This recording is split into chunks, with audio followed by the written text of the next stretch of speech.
Здравейте! Добре дошли на друго събитие от последните дни, които се изпълняват много бързо. Как разбираме, че живеем в последните дни? Според Исус, в Матей 24 глава, когато неговите ученици го попитаха подобни въпроси за знаменията на времето, за края на света и за белега на Твоето пришествие, Исус спомена, че ще има лъжехристи, лъжеучители и лъжепророци.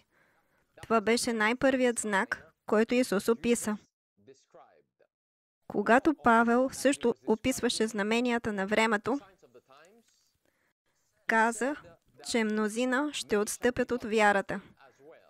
Отстъплението ще дойде и онези, които някога са били от вярата, не само ще станат най-лошите врагове на вярата, но също ще се опитат да отмъкнат ученици от тялото Христово, от истината, от основите на нашата вяра. През последните няколко години предупреждавам адвентистите от седмия ден срещу антитринитарното учение. Мнозина, виждайки такива видеа, не им обръщат внимание, защото много от нас искат някакви сензации, търсят някакви кратки видеа с заглавия, които да им грабнат вниманието, с картинки, които ще ги грабнат.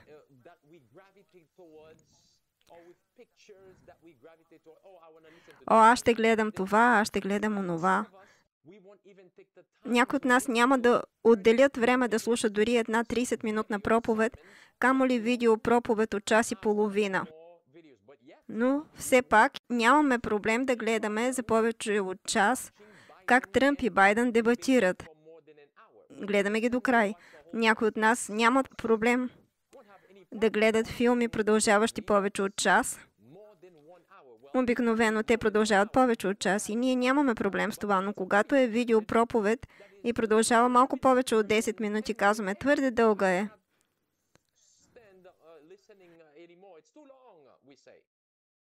Други казват, това не е спасителен въпрос. Не, това е спасителен въпрос и ще обясня по-късно. Други казват, пастори не се занимава с този въпрос. Не, братя и сестри. Апостол Павел казва в глава 20, измежду вас самите ще излязат свирепи вълци, които няма да щадят стадото. Как стадото ще разбере кои са вълците сред него? Освен ако някой като Еремия, като Исая, като Езекил, като Йоан Кръстител, като Елисей, като самият Христос, не се изправи и изобличи тези вълци, които са вътре в стадото. И, както отбелязах по-рано, най-злите вълци са антитринитарианците. Всъщност, те вкарват римокатолическата пропаганда по-успешно, отколкото ГК на ЦАСД. И това видео отново не е обикновено видео, а съдържа въпрос на живот и смърт. И аз ще ви покажа как много братя са били заблудени от това движение и на къде ни води това движение. Нека се помолим. Любящи Боже, който си в небето, помогни ни още веднъж да си спомним това, което казваш в Твоето Слово. Най-първият знак, който представяш, са лъжеучителите, които ще се изправят от нашите среди и ако е възможно, дори самите избрани ще бъдат измамени. Най-първият белег не беше папата в Рим, а фалшивите учители сред самите нас. Прости ни, Господи, благослови ни по специален начин в името на Исус. Амин. Както споменах, най-първият белег не е за папството, а за лъжеучители вътре в адвентната вяра. От дясната страна на екрана виждате Алан Дейвис. Може би си спомняте за него, говорихме вече преди. Както гласи заглавието на видеото, Алан Дейвис напусна ЦАСД заедно с Мансур и този не мога да си спомня името му сега. След малко ще ви го покажа на видеото. Те всички са антитринитарианци. За това какво проповядват и получават, вече съм ви говорил. За фалшивите объркващи учения. А сега този човек напусна вярата. Нека започнем с този библейски пасаж от 1 Тимотей 3,16 и вижте контекста. От глава 4, стих 1, който е продължение на глава 3. Завършва с стих 16. И без противоречие, велика е тайната на благочестието. Каква е тази тайна? Бог бе явен в плът. И ние знаем от Йоан 1, че този стих описва Исус Христос. В началото бе Словото и Словото бе с Бога и Словото беше Бог. И Словото стана плът и живя между нас. Доказан чрез духа, видян от ангели, проповядван между народите, повярван в света, възнесен в слава. Така завършва глава 3, стих 16 и продължава с глава 4, първи стих. Забележете отново контекста, казвайки Бог бе явен в плът, това бе тайната на благочестието. А после стих 1 от глава 4 казва, а Духът изрично казва, че в последните времена някои ще отстъпят от вярата и ще слушат измамителни духове и бесовски учения. Когато ги прочетете заедно, разбирате в какъв контекст е говорил Павел. Някои ще дойдат в тези последни дни, казвайки ви, че Христос не е истински Бог. Вижте отново. Защото той казва, някои ще отстъпят от вярата и ще слушат измамителни духове и бесовски учения. Те ще казват, че Бог не се е явил в плът.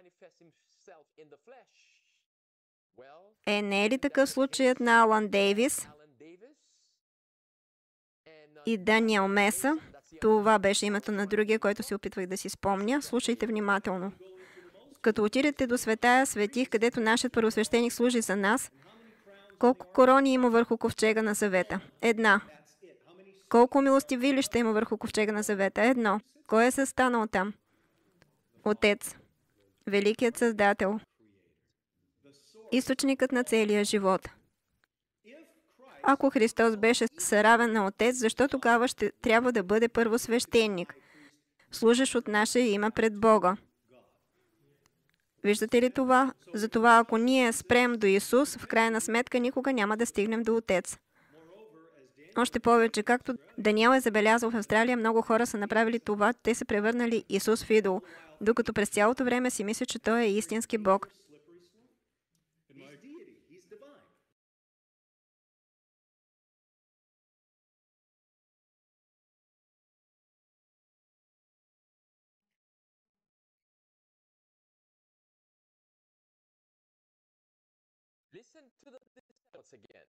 И това е много хлъзгав склон. Той е само божество, божествене. Чуйте отново какво казват тези мъже.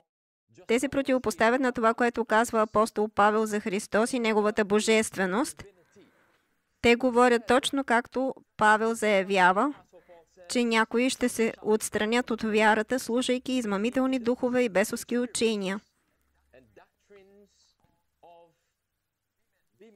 Защо? Защото казват, че Бог не се е явил в плът. Изпълнението, току-що го чухме от екрана. Това, което току-що чухме,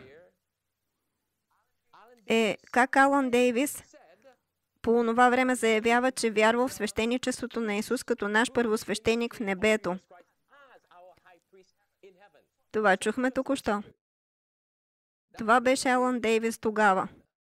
Спомнете си, когато направите една крачка по пътя на заблудата и откажете да се покаете, вие ще направите и следващата крачка и твърде скоро вече няма да се усъмнявате само в духа на пророчеството, вие ще се усъмнявате и в Библията. Същевременно вие ще карате другите да мислят, че вие все още сте християни, все още вярвате в Библията. По-нататък те продължават да говорят неща противоположни на Библията и изпълняват това, което Павел казва, че някои ще се отделят от вярата, слушайки измамителни духове и бесовски учения. По този начин те потвърждават това, което току-що са казали. Като отидете до Светая светих, където нашият първосвещеник служи за нас, колко корони има върху ковчега на завета? 1. Колко умилостивилища има върху ковчега на завета? 1. Кой стои там? Отец. Великият Създател. Източникът на целия живот. Ако Христос беше съравен на Отец, защо тогава Той трябва да бъде първосвещеник, служащ от наше име пред Бога? Виждате ли това? Затова ако спрем до Исус, в крайна сметка никога няма да стигнем до Отец. Още повече, както Даниел забеляза в Австралия, много хора са направили това. Те са превърнали Исус в идол, мислейки, че Той е истински Бог и това е много хлъзгав склон. Той е само божество, божествене. Те са превърнали Исус в идол, мислейки, че Той е истински Бог. И това е много хлъзгав наклон. Той е само божество, божествене. В моя опит като пастор на ЦСД в продължение на много години, аз бях поставил Христос на мястото на Отец. Аз бях направил моя Спасител Исус Христос идол на мястото на Бога. И когато казвам това, има малко врява в публиката, но аз все пак вярвам, че това е истина. Аз бях превърнал моя Спасител в идол. Да нямаш други богове, освен мен, е казал Отец. А аз поставих Христос там, разбирате ли? Вече чухме и преди тези богохулни думи. Исках да ви ги пусна да видите предисторията. И да видите как Сатана, да, казах Сатана, използва тези мъже. Да, Сатана е този, който стои зад антитринитарното движение. А ако Сатана стои зад нещо, и това движение не е просто някакво локализирано движение, но е световно движение. Имат отделно седалище, църкви, инфилтриращи всяко място. Трябва да бъдете сигурни, че това е спасителен въпрос. И мнозина ще бъдат изгубени заради тези учения. Отново Павел казва, мнозина ще отстъпят от вярата, слушайки измамителни духове и бесовски учения. Ще ви покажа как те отстъпват от вярата. Слушайки измамителни духове и бесовски учения.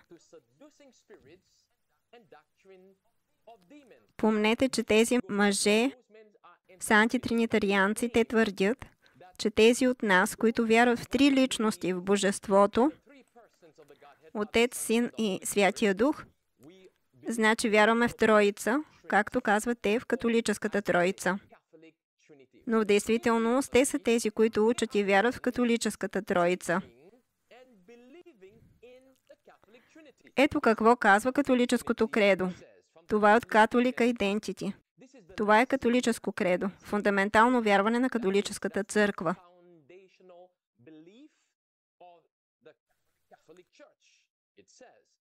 Аз вярвам в един Бог. Забележете, отново те казват един Бог. Когато те кажат един Бог, също както антитринитарианците, те имат предвид, че Отец е единствения Бог. Но ние току-що видяхме, че Бог бе изявен в плът. И това е Исус Христос. Нали така? Бог изявен в плът. Но както антитринитарианците, католическото верою казва, само Отец е Бог, не Сина, не Святия Дух. Нека продължим. Вярвам в един Бог, кой е Той, всемогъщият Отец, Създателят на небето и земята. Между другото, тук не става дума за Бога на Библията. На всички неща, видими и невидими, вярвам в един Господ, Исус Христос, единородния Божий Син. Забележете. Роден от Отец. Точно което вярват антитринитарианците. Преди всички векове. Бог от Бог, светлина от светлина, истински Бог от истински Бог. Роден, ненаправен, консубстанциален, като Отец, виждате на картината вляво, това означава едно и също същество с три глави. Така че Христос е свързан с Отец.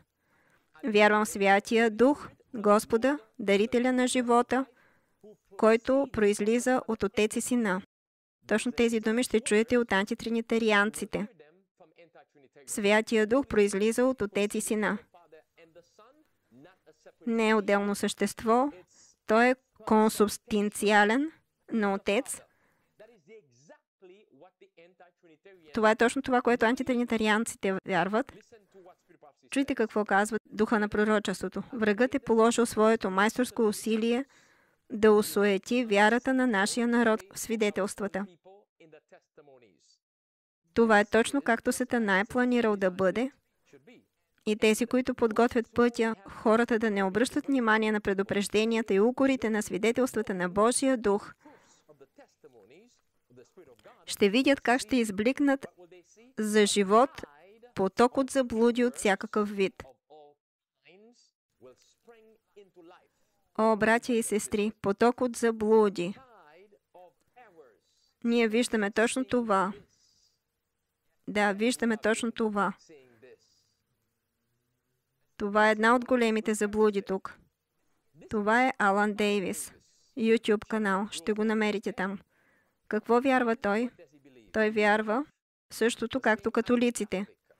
Няма Святи Дух, само Отец и Сина, но само Отец е истински Бог. Това е една заглавна картина от неговото видео. Тук има друга. Какво е написано тук? Доктор Алан Дейвис. Защо напуснах адвентизма? Биография. Това е видео от YouTube, което е озаглавено доктор Алан Дейвис, как Бог в Христос ме спаси от заблуда. Кое нарича той заблуда тук? Това е CACD. Не е просто CACD, но също и Елън Уайт. Това ще разберем след малко. Друго видео, което има той в YouTube, наречено Напускане на адвентизма, доктор Алан Дейвис, CACD. Отново това е същият Алан Дейвис, който каза на адвентистите от седмия ден, че Исус е първосвещеник,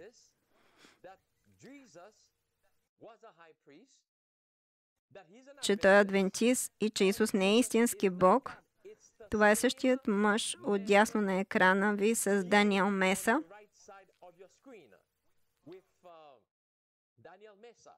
Те заедно заявиха тогава, че са измежду лидерите на адвентистите от седмия ден.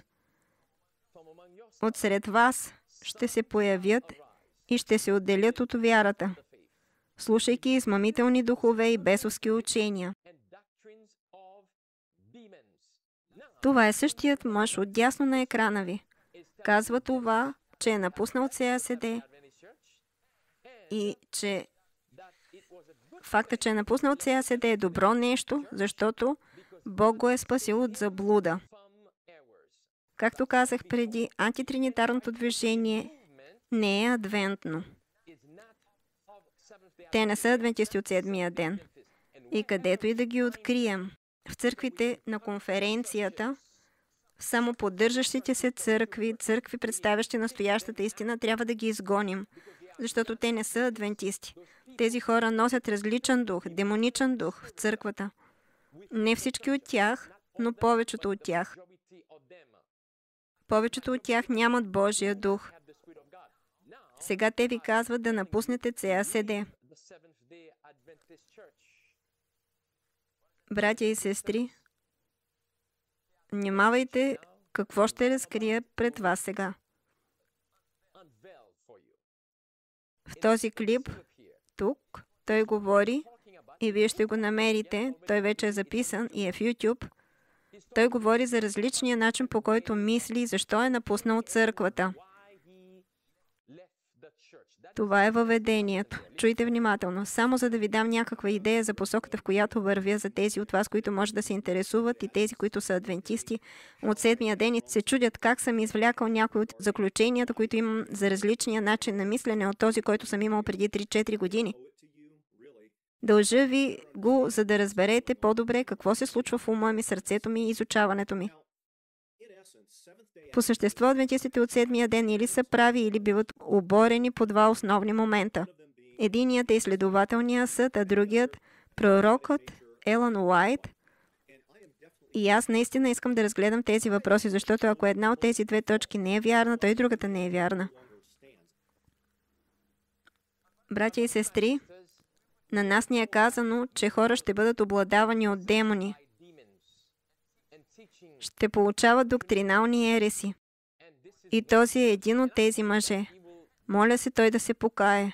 Моля се той да се обърне, за да се завърне. Защо напуснах ЦАСД? Той ще обясни още малко. Напуснах ЦАСД заради тринитарианството, заради Елън Уайт и заради съботата. Не, той не казва, че не вярва в съботата, но казва поради начина, по който ние спазваме съботата. Веднъж, щом сте направили крачката към нещо, към тази заблуда, и не се покаете, не се смирите пред Бога, вие ще направите и следващата крачка.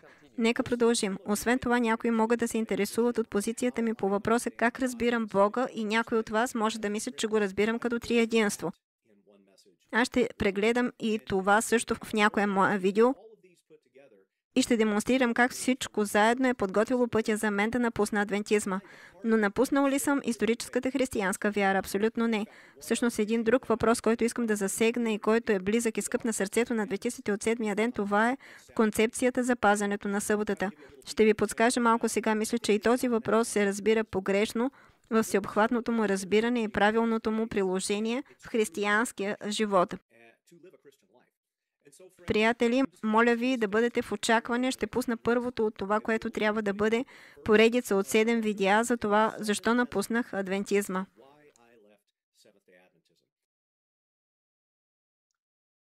Отново, антитринитарен лидер, мнозина го следват. И аз ще ви покажа след минута, защо трябва да говорим за това. Виждате ли, точно сега има много, които се фокусират на YouTube канали, за да създават сензационни видеа и да получават пари. Последователи, абонирани за канала им. Те знаят какво стои за това движение. Знаят интересите си. Те искат антитринитарните последователи също така да ги поддържат. Братя и сестри, аз ще продължавам да ги изобличавам, защото едно служение никога не трябва да се прави заради последователи, популярност и пари. От кога? От кога истинското Евангелие на Исус Христос е в мнозинството? Погледнете християнството днес. Ние сме най-разделената религия в света. И адвентизмът е в малцинството. Що се отнася до християнството и причината е в това, което вярваме. И така, защо напуснах ЦАСД според него? Заради Елън Уайт, заради съботата и заради триединството. Докато всъщност той вярва в същата като католическата троица. Следващото видео, което той е направил, в което той дискутира защо е напуснал църквата и нарича Елън Уайт еретичка и фалшив пророк. Това е заглавната картина на видеото. В балончето пише: съвършенството е единственият стандарт. Вие трябва да вършите дела, за да устоите пред Бога без посредник. Исус няма да ви помогне. А той казва: не, Елън, ти си изгубила ума. Казва, че Елън Уайт е изгубила ума си. Долу пише доктор Алън Дейвис. Елън Уайт била изгубила ума си, защото е говорила за деня на умилостивението, за веста на светилището, стълбът на нашата вяра. Данаил 8.14 и много други пасажи. Защото Елън Уайт е говорила също как ще бъдем оставени без посредник, който да се застъпва за нас, когато Исус напусне небето и всички останали в небето и ангелите, за да дойде на земята. По време на тези 7 дни ще има тишина на небето, споменава Откровение за половин час. 7 дни. За такъв период от време. Но той казва, че Елън Уайт е фалшив пророк, че дори не е библейско това, че има първосвещеник в небето. Това е същият мъж, който пуснахме преди малко, който каза, че Исус е нашият първосвещеник. Служейки пред единствения Бог, който е Отец според него, това е същия човек. Сега той има да ни каже това. Слушайте внимателно. Здравейте, приятели! Доктор Алан Дейвис е с вас. В момента съм в агонията на поредицата Отец, Сина и Духа, но от доста време исках да разгледам този въпрос, тъй като го споменах тук и там през последните няколко месеца. През годините прочетох всичко, което се приписва на Елън Уайт като автор. Някои неща, честно казано, са много хубави и вдъхновяващи, други са толкова остри, че се чудите дали тази жена е имала някаква милост в себе си. Но от 100 000 страници и близо 25 милиона думи уж излезли от нейното перо, аз съм на мнение, че нищо не е толкова еретично, колкото следния цитат. Според него, Елън Уайт е живяла ла вида лока. Това означава, че Елън Уайт е била луда. Това е същият мъж, който заедно с Мансур, другата змия, които заедно с Даниел Меса и много други, които обичат да използват цитатите на Елън Уайт извън контекста им, за да прокарват своята дяволска ерес. Сега атакуват пророка. Това е същият мъж, който нарича пророка луда. Това са същите хора. И много, които гледат това видео, няма да порицаят тези мъже. Те ще порицаят мен. Ще почнат да ме цитират тук и там, но не ги е грижа какво проповядват тези мъже. Той е напуснал вярата. Това е причината, поради която ако ги открия в моя канал, ще ги изтрия. Защото те не са адвентисти. От друго движение са. Не са адвентисти. Ако ги видите в дома, имам предвид не вкъщи, защото оттам не можете да ги изхвърлите, но ако ги видите в църквата, отстранете ги. Те носят различен дух в църквите. Дори не влизайте в дебат с тях. Те обичат да дебатират, защото това е духът на Сатана. Сатана е този, който иска да дебатира.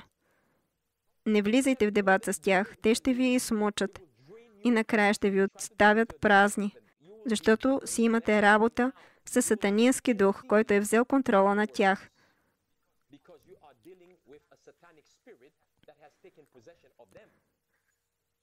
И така видяхме, че Елън Уайт е луда според този човек. Алан Дейвис. И след това той казва, нямайте нищо общо с писанията на Елън Уайт. Перифразирам какво ще каже. Нямайте нищо общо с писанията на Елън Уайт или с адвентистите от седмия ден. Слушайте внимателно, но когато разгледаме внимателно този въпрос, виждаме, че е прокарано адвентното разбиране и не можем с точност да направим никакво заключение, без да направим огромни скокове в екзегетичната гимнастика. Приятели, надявам се, че това кратко експозе ще ви помогне по-нататък да видите еретичното в този пасаж за Елън Уайт и как деноминацията на адвентистите от седмия ден е система от дела и списъци с дела. Има хора, които в много отношения са много окаяни. Бил съм сред тях поради моята работа.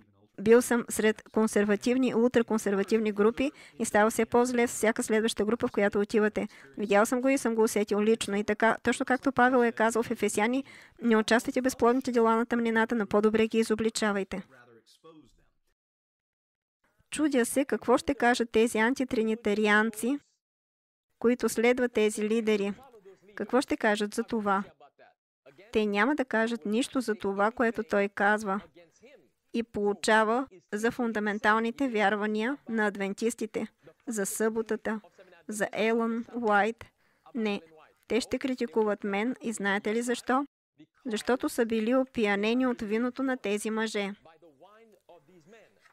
Те няма да видят нищо лошо в това, че тези мъже наричат Елън Уайт луда и ни казват да нямаме нищо общо с писанията на Елън Уайт. И накрая, за да направи нещата още по-зле, той ще наблегне на следното, казвайки, че ако се опитвате под видеото да цитирате нещо от Елън Уайт, нещо от безсмислиците от писанията на Елън Уайт, той ще ги премахне, ще ги изтрие, не иска да ги чува.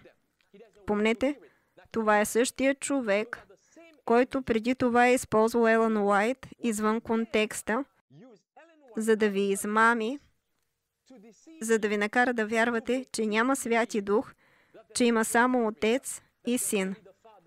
Това е същия човек, който ви казва, че Исус не е истински Бог. Същият сега атакува Елън Уайт И казва, че вече не е адвентист от седмия ден. И той, както казва Библията, отвежда учениците след себе си, а не след Христос. Чуйте какво казва той тук. Искам да помислите за това. И когато видите този пасаж, споделете го с вашите адвентни приятели и тези, които са с вас. Аз искам да размислите на това. Моля ви, оставете коментари. Знаете, че ще ви отговоря. Но нека бъдат смислени, без нападки и да съдържат само Библия. Ако видя нещо от Елън Уайт, ще се оттърва от него. Ако е нещо неприятно по отношение на мен, ще го изтрия. Няма да търпя повече никакви глупости. Наречете го цензура, наречете го както искате. Наистина не ме интересува. И така, той не иска да чуе нищо за Елън Уайт. Не цитирайте Елън Уайт. Междувременно той ви казва, че Исус не е истински Бог, че няма Святи Дух. Виждате ли, братя и сестри, в тези последни дни, както апостол Павел казва, някои ще отстъпят от вярата, слушайки измамителни духове и бесовски учения. Библията казва също, дечица, последно време е. Защото както сте чули, че идва антихрист, този антихрист е папството. Виждате, тук е в единствено число. Това е папството, работещо за Сатана. И понеже сега има много антихристи, в множествено число, тук става дума за фалшиви учители. От това знаем, че последно време това са същите фалшиви учители, за които Христос ни предупреди като знак в Матей 24 глава. Това са същите хора, за които ни предупреди Павел, които идват при вас и казват, Бог не дойде в плът. Исус не е истински Бог. Поклонението на Исус е идолопоклонство. Те са се отделили от вярата, слушайки измамителни духове и бесовски учения. Забележете, Йоан продължава. И понеже сега има много антихристи, от това знаем, че е последно време. От нас излязоха, но не бяха от нас. С други думи, те никога не са били адвентисти от седмия ден. Те са били поставени от Сатана, за да отвлекат Христовите хора, да ги водят към погибел, да отвеждат учениците след себе си. Никога не са били адвентисти от седмия ден. Мансур никога не е бил адвентист от седмия ден. Изглежда като адвентист от седмия ден, говори като такъв, но не. Даниел Меса не е адвентист от седмия ден. Никой от тях не е адвентист от седмия ден. Нека продължим. От нас излязоха, но не бяха от нас, защото ако бяха от нас, щяха да си останат с нас. Но излязоха, за да стане явно, че те всички не са от нас. Това е причината, поради която той ви казва, че той вече не е адвентист от седмия ден. Той е антихрист, един от антихристите. Не е антихристът, това е папството, но е един от антихристите, който не вярва, че Христос е дошъл, че не истинският Бог е дошъл в плът, проявен в плът. Не вярва, че има трета личност в Божеството. Братя и сестри, каква тъжна реалност, която живеем. Една от причините, поради които споменах, че това е жизнено важно за нас да разберем, е защото той отклонява мнозина от нашия народ. Чуйте и прочетете сами някои от коментарите по това видео, в което той изобличава Елън Уайт.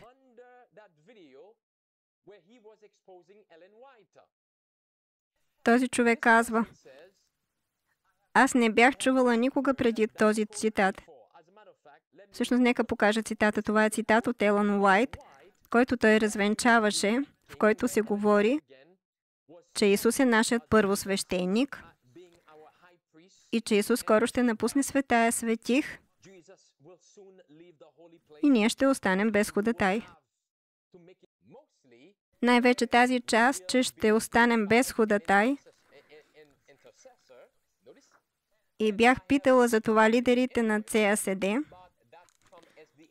но никога не получих смислен отговор. Така казва Господ.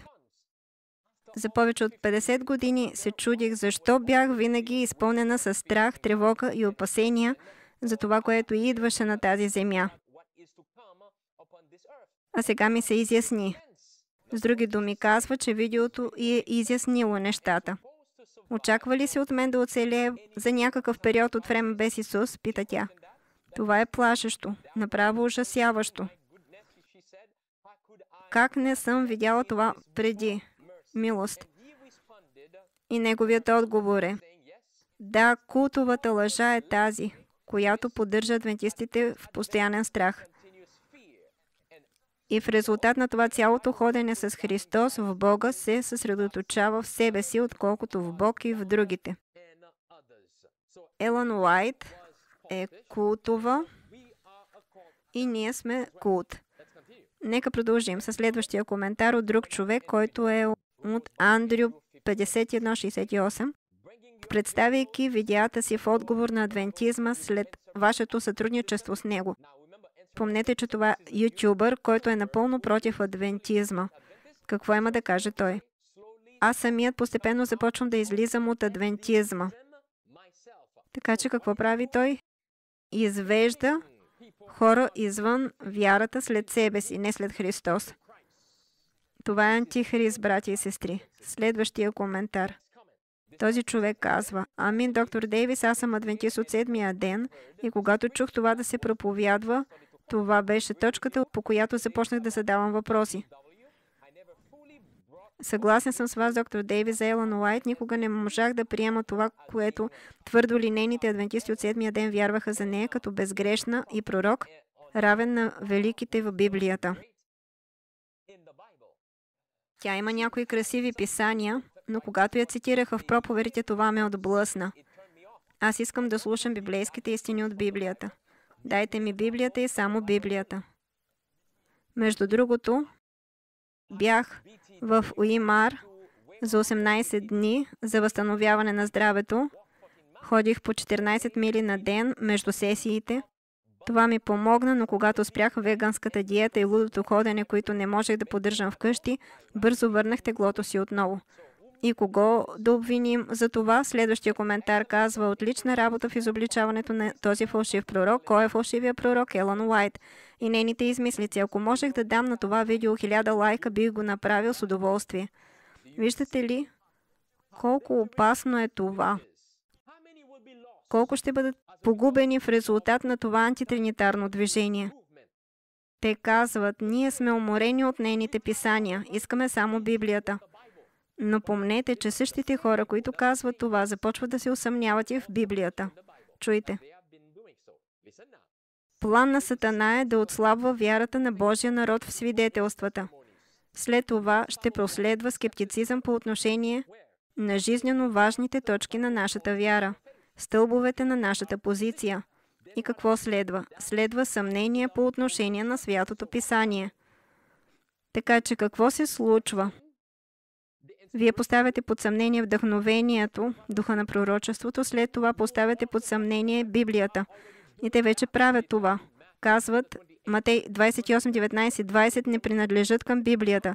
1 Йоаново глава 5, този пасаж, който се занимава с трите лица на Божеството, не принадлежал към Библията. И други пасажи, които те вземат извън контекста. Виждате ли на къде води това? Слушайте внимателно. Тук се казва: след това те се съмняват в святите писания и какво следва? И след това се отправят надолу към погибел. Когато са се отказали да вярват в свидетелствата, в които някога са вярвали, Сатана знае, че измамените няма да спрат до тук и той удвоява усилията си, за да застанат в открит бунт, който става неизцелим и приключва с унищожението им.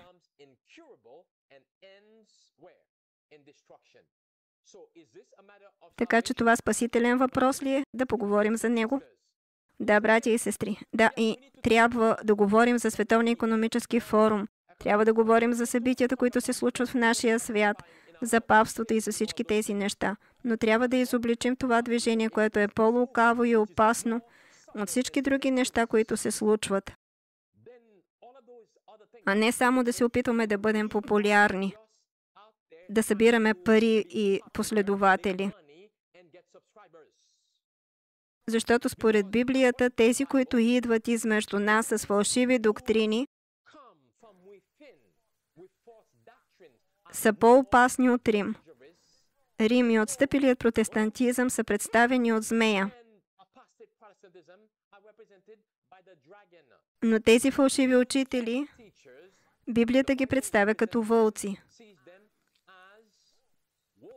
Това означава, че те работят в глутници.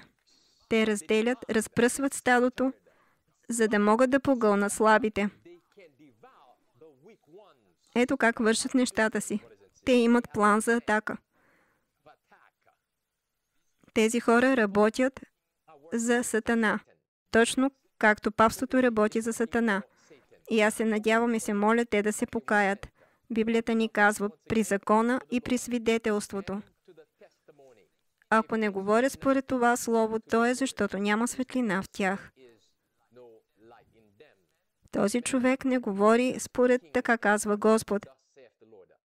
Той е вдъхновен от Сатана. Нека се помолим. Любящи Боже, който си на небето, имай милост към нас, Господи. Много се присъединяват към това движение. Към тези сензационни неща, каращи ги да се чувстват добре. Стигнали са до там да поставят под съмнение Библията, дори когато Библията казва, че Исус е истински Бог. Точно както духа на пророчеството предсказва, че когато се усъмнят в свидетелствата, те ще се усъмнят и в Библията и те правят точно това. Сърцето ми скърби за мнозина, които са измамени и мамени точно сега. Надявам се, че те ще се пробудят, докато още не е късно. Имай милост към нас, молим се в името на Исус. Амин.